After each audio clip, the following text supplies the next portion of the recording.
So now we have the intel to talk about what a complex number is.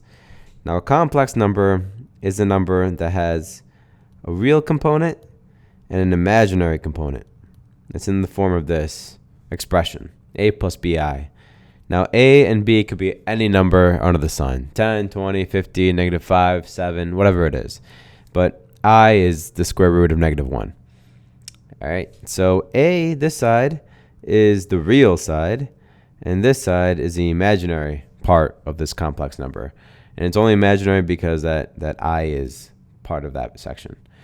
So just to recap what a real number is, a real number could be an integer, and that's the same thing as saying like 5, negative 5, 0, 1, any of these like whole numbers. A real number could also be a rational number.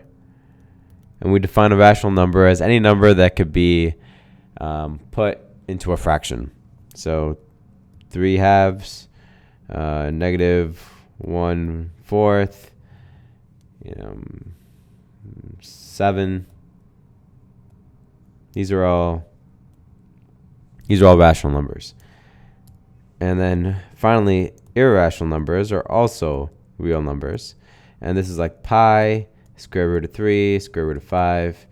Pretty much an irrational number is any number that has a non-repeating decimal place. That goes on forever and it's not repeating.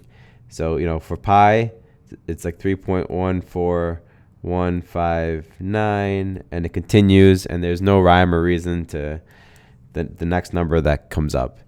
And so that's what makes it irrational. You can't put it into a fraction because of that. So, you could put it into a fraction as pi over 1, but that doesn't really count. All right, so these are all real numbers, and it goes into that component right there. The imaginary component is when you say like 30i, 15i, negative 12i, and so on.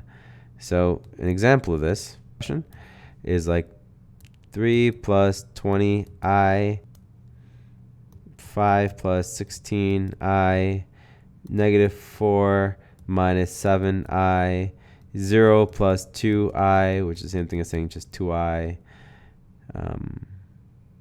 4 plus negative 7i. All right, and I could go on forever. But pretty much any number that has a real component and an imaginary component. All right, so that's a complex number.